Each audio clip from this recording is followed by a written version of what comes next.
A paz do Senhor, meus irmãos. Mais uma vez estamos aqui reunidos neste segundo dia da Escola Bíblica de Obreiros, na cidade de Limeira, São Paulo, Assembleia de Deus, Belém, aonde estamos continuando nessa festa maravilhosa de obreiros. Como já foi dito, ontem já esclarecemos aos irmãos, estamos online, porque devido a essa pandemia não podemos estar aqui reunidos pessoalmente, mas cada um dos companheiros envia para os demais companheiros, para que eles possam abrir aí o seu computador, o seu celular e participar dessa festa maravilhosa de ensino da palavra de Deus aos obreiros, às famílias, à igreja em geral.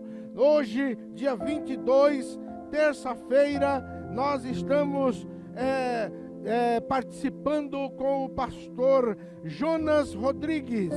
Ele estará nos dando esta aula sobre o equilíbrio emocional. Então vamos aprender conforme o Espírito Santo deseja que aprendamos da sua palavra. Deus abençoe a todos, boa aula, que Deus abençoe o pastor Jonas Ferreira. Deus também fala conosco e nos ensina através das circunstâncias, as boas e as ruins.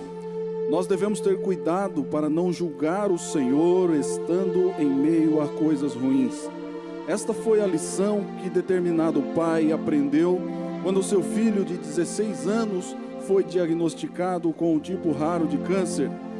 Era muito doloroso ver nosso filho sendo submetido a sessões de quimioterapia e radioterapia, e aquele sofrimento todo, contou aquele pai. Algumas pessoas encaram experiências como esta, culpando e questionando a Deus. Por que, Senhor? Será que Ele ainda me ama? Sim, Ele continua te amando. O Senhor mudou? Não, Ele não muda. Quando você enfrentar circunstâncias como esta, peça a Deus que lhe mostre o que está acontecendo e o que fazer. Aquele pai disse: nós oramos assim, nós fizemos todas essas perguntas, mas eu nunca duvidei do amor do meu pai. Muitas vezes entrei no quarto do meu filho doente e senti a presença de Deus e vi atrás dele a cruz de Jesus Cristo. E então falei: Pai, não me deixe jamais olhar para as circunstâncias e questionar o seu amor por mim provado numa cruz. Isto nunca mudou e nunca mudará.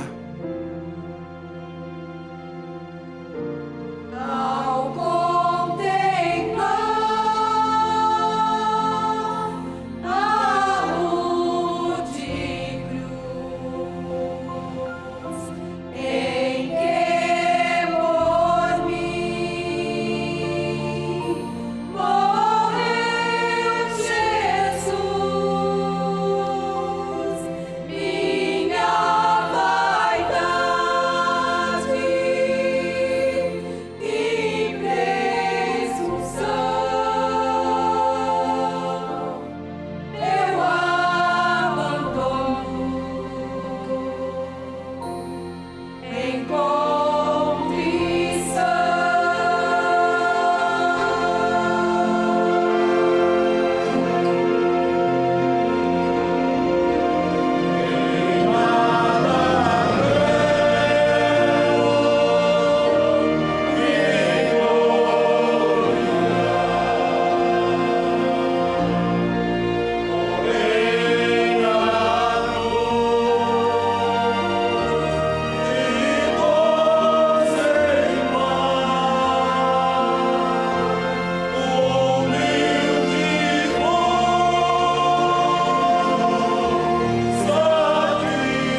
todos com a paz do Senhor.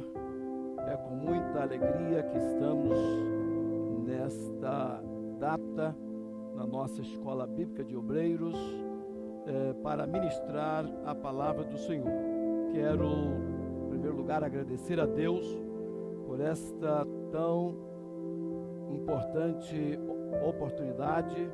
Agradeço ao pastor Levi pelo convite e a todos os demais organizadores pela honra de nos conceder este espaço para ministrarmos a palavra do Senhor. O tema da nossa escola diz: o obreiro em tempo de crise, baseado no livro das Segundas Crônicas, capítulo 20, verso 9. Coube a mim falar sobre a necessidade do equilíbrio emocional. Verdadeiramente, o pastor é uma das funções que precisa de muito equilíbrio emocional. Precisa ter uma estabilidade emocional. O pastor sai de uma festa de aniversário de 15 anos e muitas das vezes é chamado para ir para uma cerimônia fúnebre. Ele lida com as alegrias do povo e também com os momentos de tristeza e melancolia. Portanto, é necessário que o obreiro tenha um controle emocional muito grande, porque as dificuldades, momentos difíceis vão surgir e o obreiro necessita ter uma estabilidade emocional, e para isso é preciso que nós observemos a palavra do Senhor e andemos segundo os preceitos bíblicos, e assim nós vamos equilibrar as nossas emoções, mantendo numa estabilidade necessária para a execução de nosso trabalho ministerial. Meus queridos irmãos, quero convidá-los para abrir as vossas Bíblias na Epístola do Apóstolo São Paulo aos Romanos, no capítulo 12, a partir do verso 9 até o verso de número 12, que diz assim: o amor seja não fingido, detestai o mal, apegando-vos ao bem. Amai-vos cordialmente uns aos outros com amor fraternal, preferindo-vos em honra uns aos outros. No zelo não sejais remissos, sede fervorosos de espírito, servindo ao Senhor. Regozijai-vos na esperança, sede pacientes na tribulação, na oração perseverantes. Meus amados, com certeza todos nós temos ciência do que está escrito em Eclesiastes capítulo 7, verso 29, que afirma que Deus fez ao homem reto, mas eles buscaram muitas invenções, e uma das invenções foi o pecado que detonou com a raça humana. Este pecado fez com que o entendimento fosse obscurecido. O apóstolo Paulo, escrevendo aos Efésios, no capítulo 4, no versículo 18, ele, se referindo aos gentios, ele diz que os gentios tinham entendimento entenebrecido, estavam separados da vida de Deus pela ignorância que havia neles. E no versículo seguinte, no verso 19 do mesmo capítulo, o apóstolo declara: os quais, havendo perdido todo o sentimento, se entregaram à dissolução, para com avidez cometerem toda a impureza. Ele, se referindo aos gentios, chegou a dizer que eles haviam perdido todo o sentimento humano e se tornado bestiais, se entregando à dissolução para com toda avidez, com toda sede, cometerem todo tipo de impureza. Meus queridos, essa era a situação nossa, antes de receber a Cristo como Salvador. Mas Tiago, quando escreve à igreja, no capítulo 3, versos 14 e 15, ele diz o seguinte: mas se tendes amarga inveja e sentimento faccioso em vosso coração, não vos glorieis, nem mintais contra a verdade. Essa não é a sabedoria que vem do alto, mas é terrena, animal e diabólica. Portanto, quando Tiago escreve, ele está se referindo aos crentes que, muitas das vezes, tomado de inveja e sentimento faccioso, tomam decisões realmente extremamente perniciosas. O termo faccioso fala do indivíduo sectário, que revela parcialidade, intolerância, intransigência. É alguém relativo, alguém predisposto às divisões, criador de seitas e heresias. Significa que no meio do povo de Deus, há alguns que não só têm a mente obscurecida, porque alimentam desejos obscuros, mas essas pessoas chegam a ter, segundo Tiago, uma mente terrena, animal e diabólica. Mas é interessante, meus amados, que Cristo, ao pregar no capítulo 5 de Mateus, no seu sermão, no verso 48, ele simplesmente, diretamente, ele diz o seguinte: sede, pois, perfeitos, como é perfeito vosso Pai que está nos céus. Mateus 5 e 48. Veja bem, aos de mente entenebrecida e aos que estão com a mente, como diz Tiago, terrena, animal e diabólica, a exigência de Cristo de ser perfeito, como o Pai é perfeito, nos parece extremamente distante da realidade dos homens. A princípio parece algo inatingível, razão porque ouvimos muitas pessoas dizendo: Deus não exige perfeição de ninguém. E eu pergunto, como não? Não há como ser mais claro do que Jesus foi nesse quesito. Ser perfeito é mandamento de Cristo. Precisamos ser perfeito como o nosso Pai Celestial perfeito é. Então, amados, é bom dizer que essa mensagem que Deus nos deu, ela é dirigida especificamente aos nossos ilustres obreiros e ministros, do qual tenho a honra de fazer parte.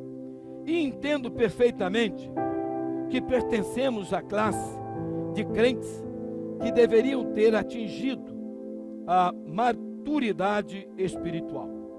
Mas, na verdade, às vezes sou levado a pensar que estamos envelhecendo e não amadurecendo. Verdade que nós, obreiros, precisamos ser perfeitos.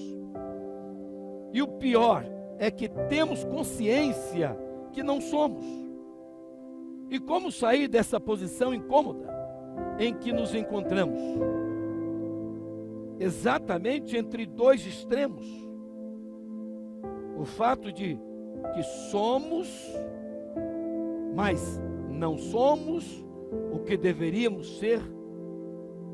Na verdade, entre o que somos e o que deveríamos de ser, há um abismo muito grande. E é que nos entra aí a necessidade de observarmos os princípios bíblicos, obedecermos preceitos da palavra de Deus e vivermos conforme a regra bíblica, para que possamos ser doutrinadores dos outros, para que possamos exercer o nosso ministério, que é o ministério cristão, que visa o aperfeiçoamento dos santos, que visa o crescimento do reino de Deus aqui na terra. Então, é preciso que nós tenhamos equilíbrio emocional, espiritual. É preciso que cada obreiro esteja sempre melhorando, porque não há nada tão bom que não precisa ser melhorado. E a escola bíblica tem como principal finalidade promover uma melhora, um crescimento, uma renovação para todos nós obreiros. O apóstolo Paulo, portanto, quando escreve aos Romanos, no capítulo 12 e o verso 2, ele diz assim: e não vos conformeis com este mundo, mas transformai-vos pela renovação do vosso entendimento, para que experimenteis qual seja a boa, agradável e perfeita vontade de Deus. Romanos 12 e verso 2. Os crentes, e principalmente os obreiros e ministros, não devem andar segundo o curso deste mundo. A mente controlada pelo curso desse mundo, na verdade, é uma mente dominada não pela sabedoria, mas pela esperteza, pela lei da vantagem.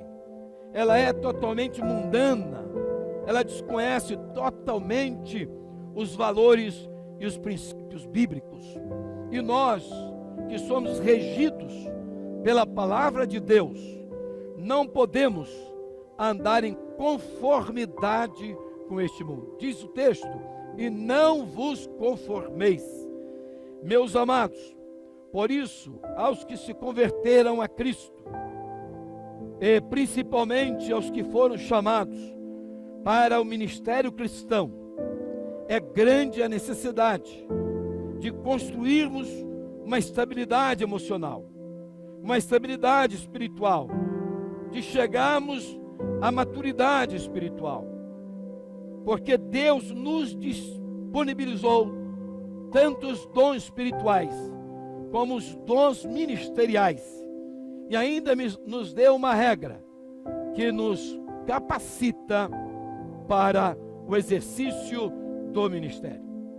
Então, eu quero chamar a sua atenção para alguns princípios que, no meu modo de ver, regem e podem nos conceder um equilíbrio emocional.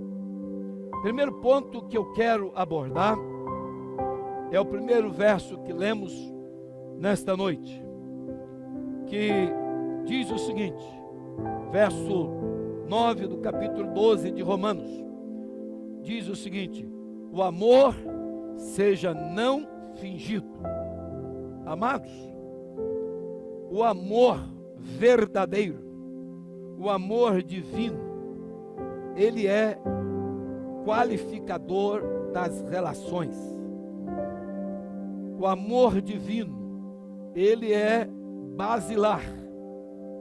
Ele faz parte do fundamento da nossa fé, como também faz parte da fundamentação das nossas atividades ministeriais.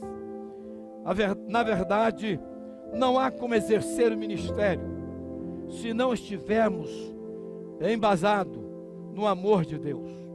A Bíblia é muito clara em Romanos capítulo 5, versículo de número 5, que diz que Deus derramou em nossos corações o amor de Deus pelo Espírito Santo que nos foi dado.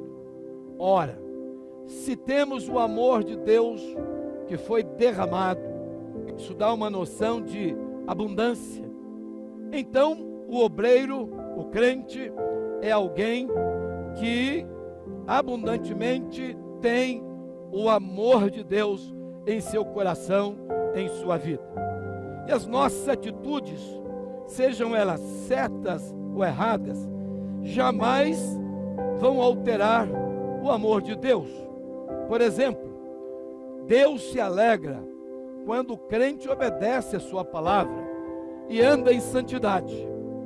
Mas Deus não pode se alegrar com um indivíduo que blasfema contra o seu nome, contra a sua pessoa, um indivíduo que ofende a natureza divina. Porém, o amor de Deus, tanto por parte daqueles que agradam ao Senhor, e também por parte daqueles que entristecem ao Senhor, não alteram o seu amor. Deus continua amando as pessoas, mesmo aquelas que lhe ofendem.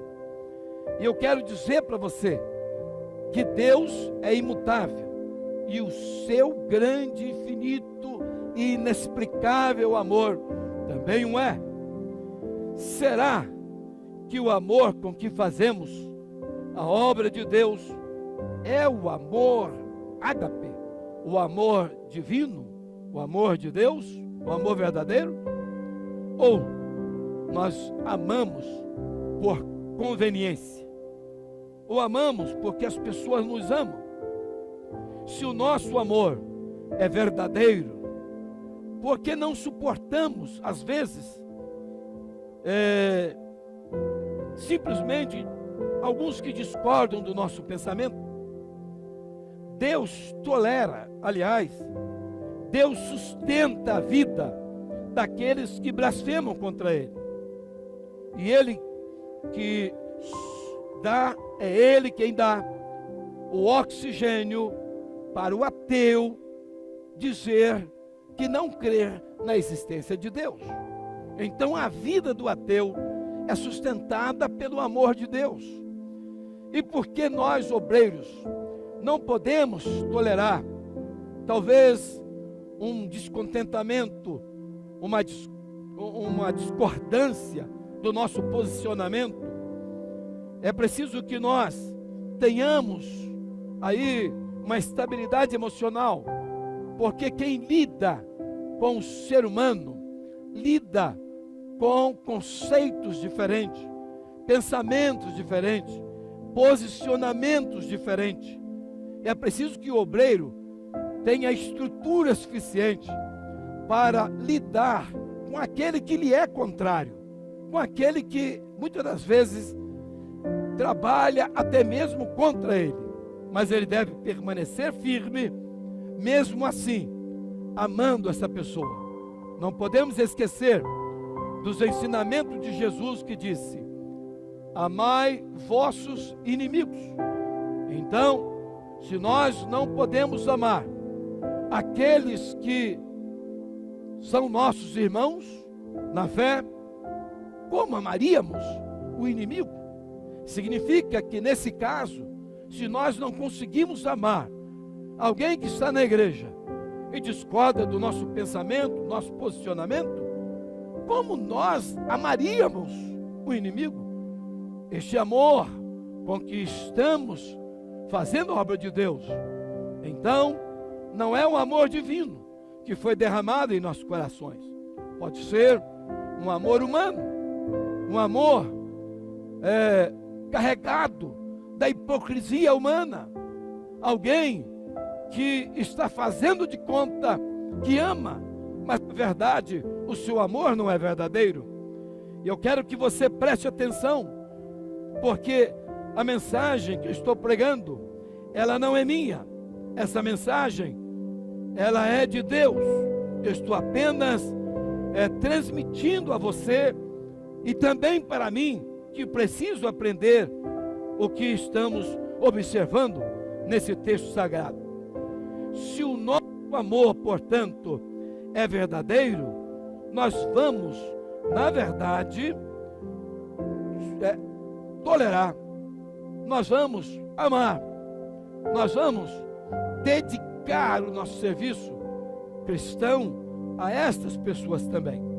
Então, será que o amor de Deus é o amor com que estamos fazendo a obra de Deus? Será que estamos usando o amor verdadeiro que foi derramado em nossos corações?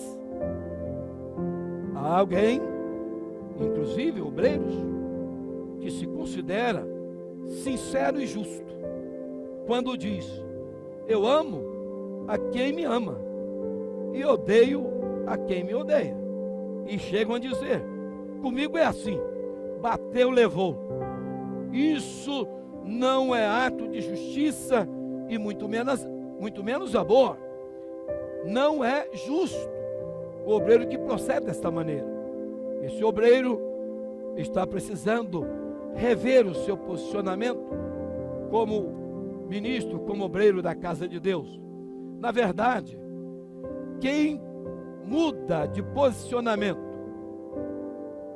devido ao que alguém falou ou que alguém fez, ele está administrando as suas emoções, a sua vida, pelo comportamento dos outros.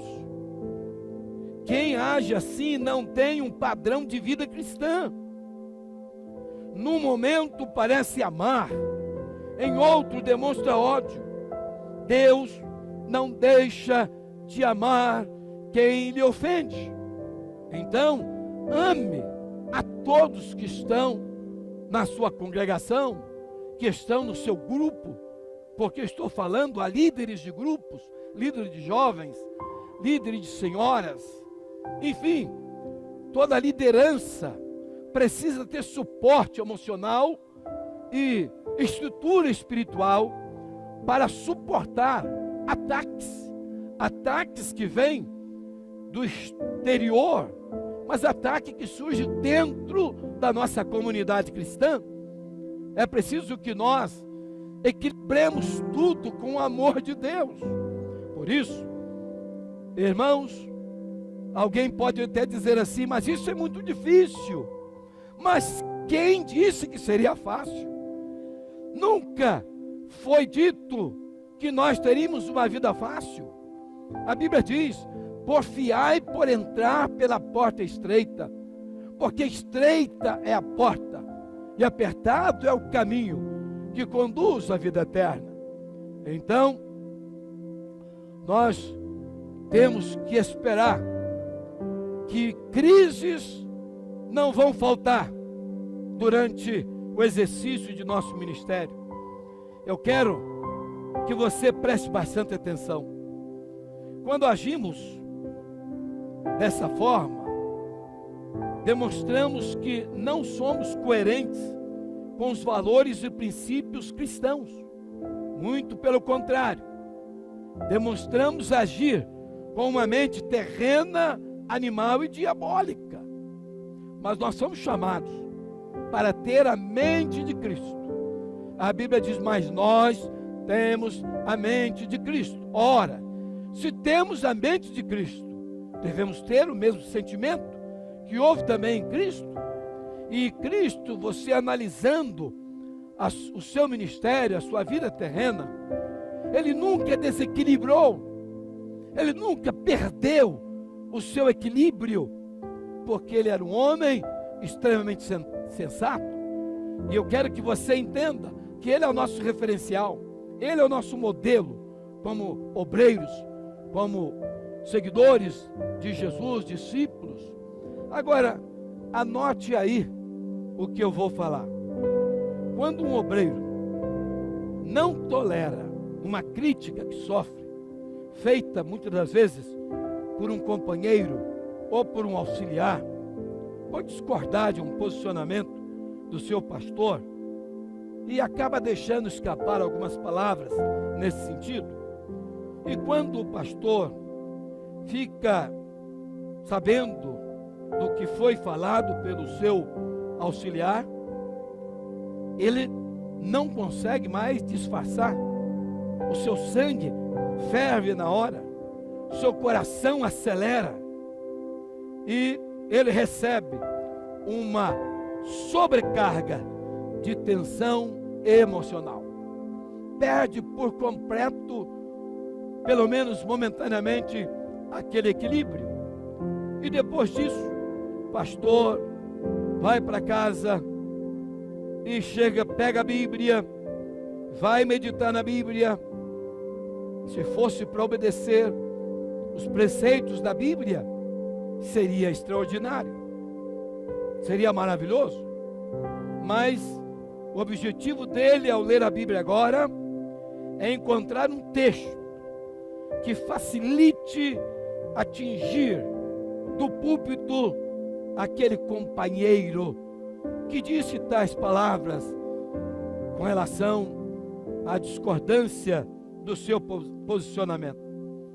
O pastor não deve ser desse tipo de pessoa que qualquer notícia acaba furtando a sua sobriedade, deixando-o totalmente desequilibrado. Ele tem o dever de mostrar equilíbrio e serenidade nas horas mais difíceis do seu ministério. Se o obreiro não tem equilíbrio emocional, não está preparado para lidar com o que lhe é contrário. E isso nós vamos ter na igreja. Há um período na igreja que parece que é só bênção.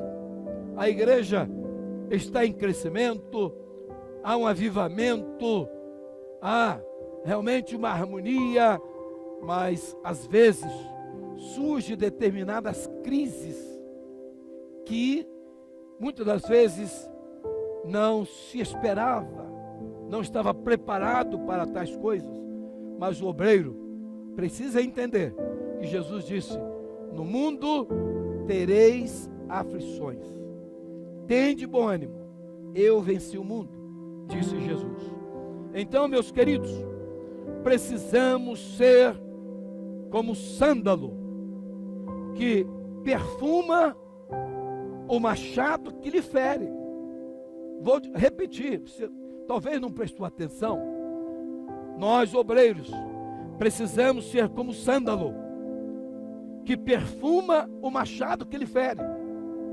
Se alguém lhe feriu, perfume esta pessoa com bom cheiro de Cristo e não destile sobre ele o ódio do seu próprio orgulho humano.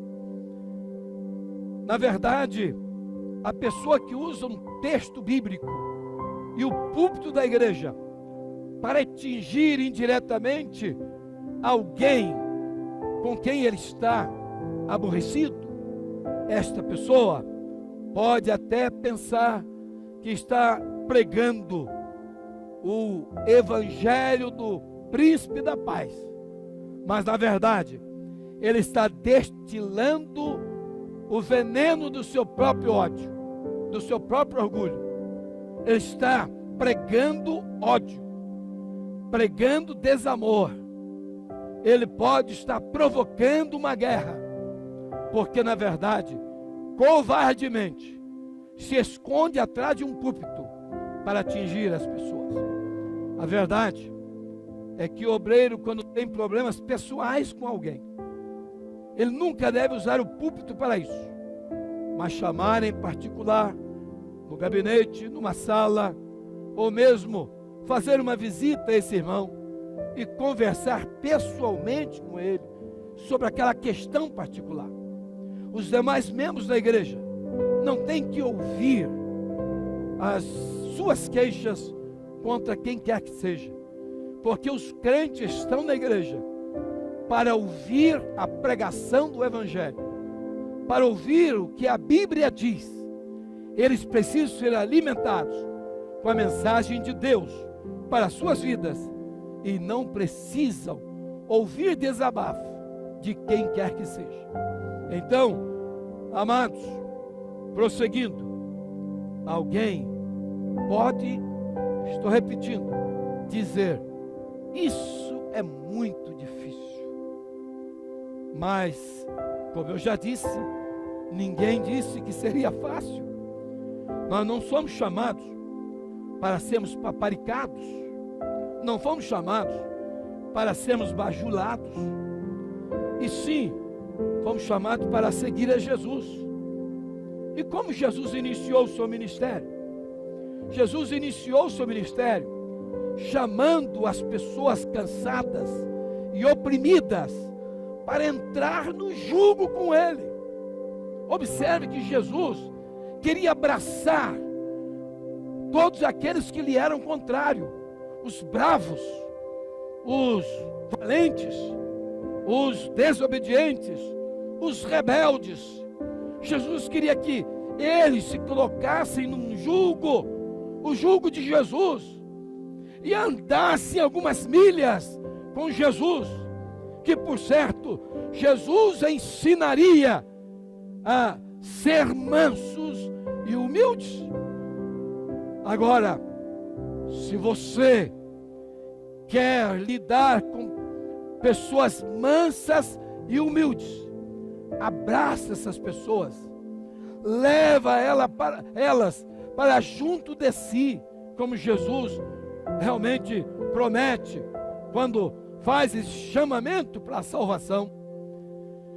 Traga essa pessoa para você, abrace com elas, coloque essas pessoas jungidas com você e faça com que elas vão se amansando e aprendendo a ser humildes com você. Deus te chamou para que você pudesse ser um veículo de transformação de vidas, e isso só é possível com amor não fingido. Então o amor não pode ser fingido. O amor divino em nós é o alicerce das nossas relações e o fiel da balança das nossas emoções. Verdadeiramente, o amor divino tem um tripé. Qual é o tripé do amor divino? Anote aí para você jamais esquecer disso. O amor divino, ele envolve três coisas. Primeiro, o amor divino respeita aquele que é objeto do seu amor. Segundo, o amor divino é responsável pelo bem-estar do outro que é objeto do seu amor. E o amor divino cuida o outro que está sob o seu pastoreio, sob os cuidados ministeriais do seu ministério. Então, lida com esse amor nessas três dimensões. Você deve respeitar sempre, porque Deus respeita. Deus criou o ser humano, um ser livre, e Ele respeita o posicionamento desse ser humano. Ele respeita mesmo quando esse ser humano desobedece e se rebelia contra Deus, e Deus respeita esta pessoa. E Deus espera tão somente que essa pessoa que lhe desrespeitou, que rebelou contra a sua vontade, que ele se arrependa e volte, porque ao voltar, Deus vai abraçá-lo, Deus vai restaurá-lo a comunhão com Ele. Então, também ame as pessoas no sentido de ser responsável pelo bem-estar delas. Meu querido, você que está me acompanhando desde o início da mensagem, eu estou dizendo que o amor de um obreiro não pode, em hipótese alguma, ser fingido. O amor precisa ser verdadeiro. Querido, nós, diz a Bíblia, o amamos porque Ele nos amou primeiro. Significa que o amor verdadeiro, ele é gerador de amor.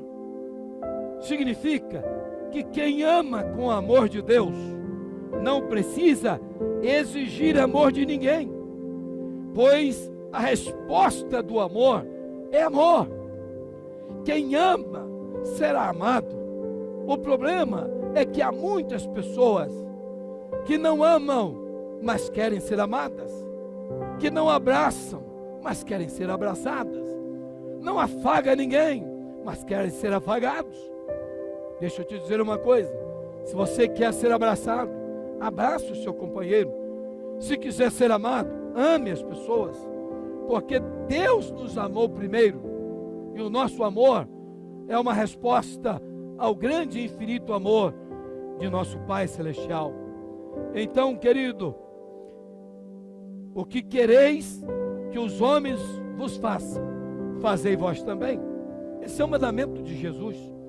Já ouvi de vários obreiros que saíram um pouco do caminho, entraram por alguns atalhos da vida, e ao enxergarem que estavam errados, caíram em si, como o filho pródigo, se arrependeram e voltaram para pedirem perdão pelo erro cometido.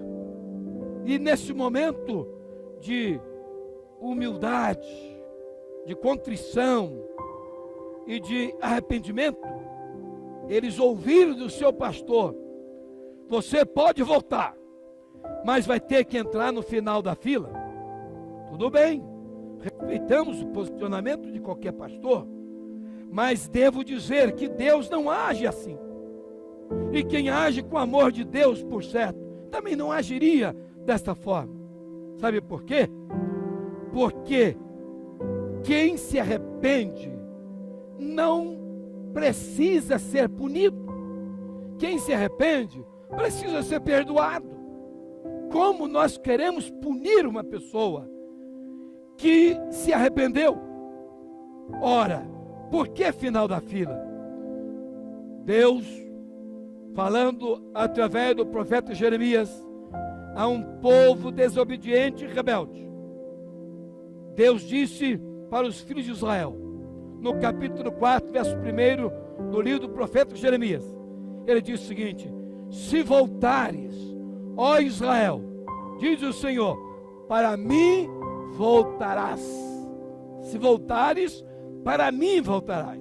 Significa que quem volta, se arrependido para Deus, volta para Deus. E Deus não manda ele para o final da fila. Deus o abraça, o recebe, o restaura e o abençoa. É isso que Deus faz. Eu quero que você entenda que, como obreiro, nós recebemos muitas pessoas que, por um lapso, por um descontrole, acabam entrando por atalho, desviam, mas se arrependem e voltam. Deixa eu te dizer uma coisa: o filho pródigo saiu de casa, abandonou o pai e foi, diz a Bíblia, para uma terra distante. Mas o pai permaneceu no seu lugar e somente saiu do seu lugar para ir ao encontro do filho que voltava, para que a iniciativa fosse do pai e não do filho, do abraço e do beijo da recepção. Quem precisar ser punido deve ser aquela pessoa que cometeu o erro, mas não se arrependeu. Mas quem cometeu o erro e se arrependeu, não precisa mais de punição, precisa de uma calorosa recepção. Somente o amor verdadeiro nos identifica como discípulo de Jesus. Ele disse: nisto todos conhecerão que sois meus discípulos, se vos amardes uns aos outros. São João 13, verso 35. O amor de Deus, ele é basilar, é fundamental, é vital para o nosso trabalho e para a vida da igreja. Não é possível fazer a obra de Deus com amor humano. Precisamos, de fato, do amor de Deus. Precisamos da graça de Deus. Precisamos do poder de Deus, da unção que vem de Deus, da misericórdia de Deus, da sabedoria de Deus. E, com certeza, estas benditas e maravilhosas bênçãos de Deus na nossa vida é que vai fazer a grande diferença. Somente, portanto, com o amor de Deus, que pelo Espírito Santo foi derramado em nosso coração, é possível fazer a obra de Deus. Essa é a principal ferramenta espiritual do obreiro, pois o amor de Deus constrange, convence, pois quando o amor se manifesta, ele se mostra irresistível. Portanto, ame, porque o amor não faz mal ao próximo. Meus queridos, prosseguindo, diz os determinados seguintes conceitos e princípios bíblicos. Diz o texto: o amor seja não fingido, aborrecei o mal e apegai-vos ao bem. Na versão atualizada, diz: detestai o mal. Detestar significa ter horror, ter aversão, ter ódio. Então o texto não está dizendo que eu não devo praticar o mal, mas muito mais do que isso, eu tenho que detestá-lo. Significa que é preciso hostilizar o mal, é preciso combater, é preciso destruí-lo. Como obreiro, somos soldados do exército do bem, capacitados, preparados e armados para destruir o mal. A Bíblia diz que não temos que lutar contra a carne nem contra o sangue, mas contra o mal que opera nas regiões celestiais. Efésios 6:12. Ao ver a violência aumentando na sociedade, o obreiro não pode nunca dizer que essa violência não lhe diz respeito. Da mesma forma, quando vê a imoralidade, a prostituição, o vício, a corrupção, a opressão, a possessão, o ateísmo aumentando no mundo, muito mais do que qualquer religião, ele não pode dizer que nada disso diz respeito ao seu ministério. Por quê? Porque Deus nos chamou para lutarmos contra tudo isso, e nós temos os crentes que estão sob nossa orientação, os quais devem ser conscientizados de que todos nós temos a arma infalível contra o mal, e que o evangelismo, a oração e o jejum são armas infalíveis na destruição do mal que assola em nossa sociedade. Diz o verso 21: não deixeis vencer do mal, mas vence o mal com o bem. Nós, obreiros, deveríamos agir ministerialmente como se fossem bombas atômicas espirituais para destruir totalmente o mal, assim como aconteceu com os apóstolos no princípio da igreja. Diz a Bíblia, Atos 4:33, e os apóstolos davam com grande poder testemunho da ressurreição do Senhor Jesus, e em todos eles havia abundante graça. Davam com grande poder. Grande no grego é mega. Davam com mega poder. O termo grande no grego, portanto, é mega. E a Bíblia mostra, aliás, que eles davam testemunho com mega, com grande poder, que era o poder de Deus. Mas na linguagem militar, um megaton é uma bomba de 1 milhão de toneladas de dinamite. É bom lembrar que a bomba jogada pelos Estados Unidos no Japão, ela tinha apenas 1/5 de um megaton.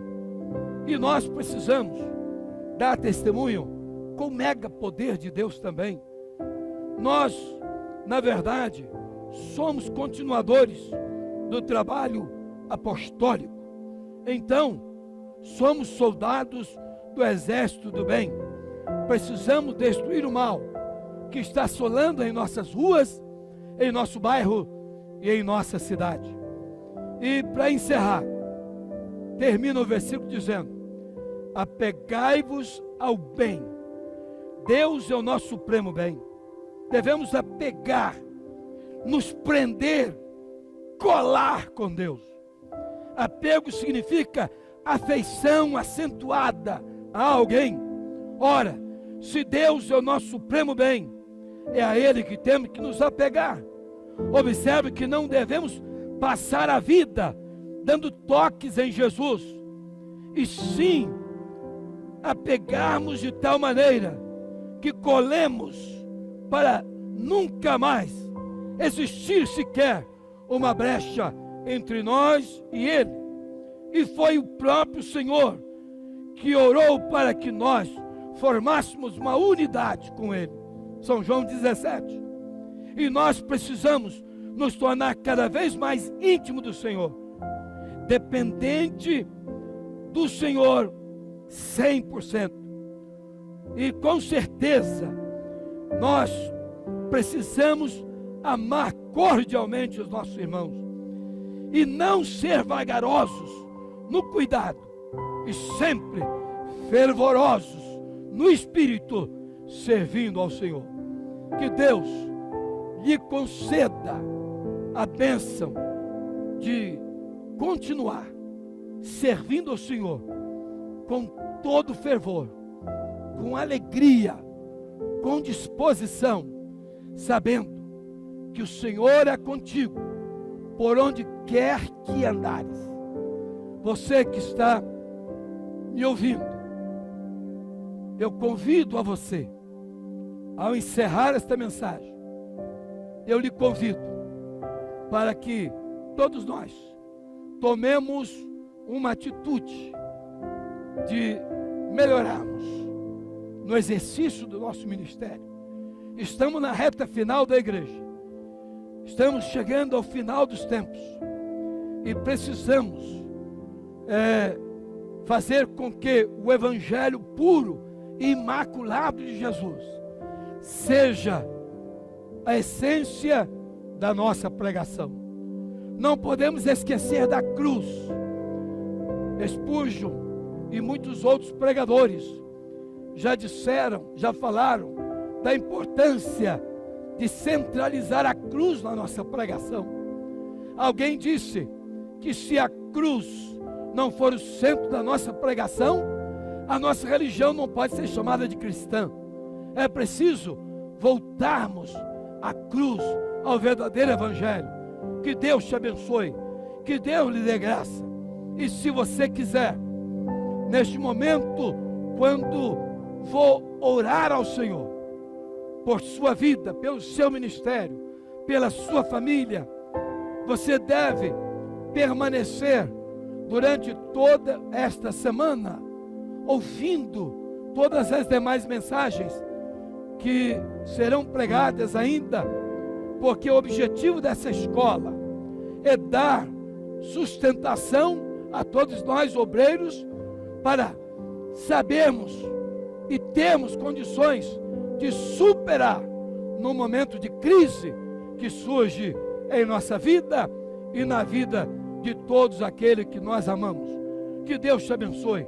Ore comigo agora, em nome de Jesus.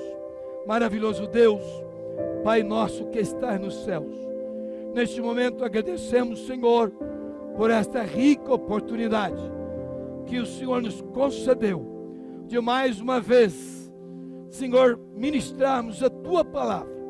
Pedimos, Pai, por todos aqueles que ouviram, que estão nos acompanhando nesta oração, que a Tua bênção seja constantemente sobre a vida de todos os nossos irmãos, de todos os nossos obreiros, de todas as nossas igrejas espalhadas por todo o mundo, Senhor.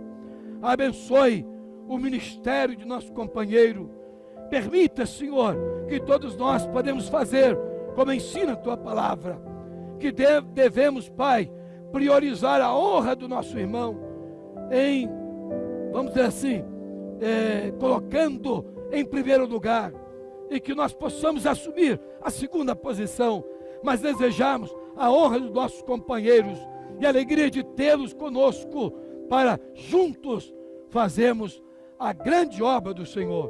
Pai eterno, te louvamos, te adoramos e dê-nos graça, renova-nos para continuarmos fazendo a tua obra em nome de Jesus. Receba a bênção de Deus, que a graça inaudita de nosso bem-amado Senhor e Salvador Jesus Cristo, o grande, perfeito, infinito amor de Deus, nosso bendito Pai, e a comunhão do Espírito Santo, seja com todos os que amam e aguardam a vinda do Senhor. E todos digam comigo, amém e amém. Deus abençoe.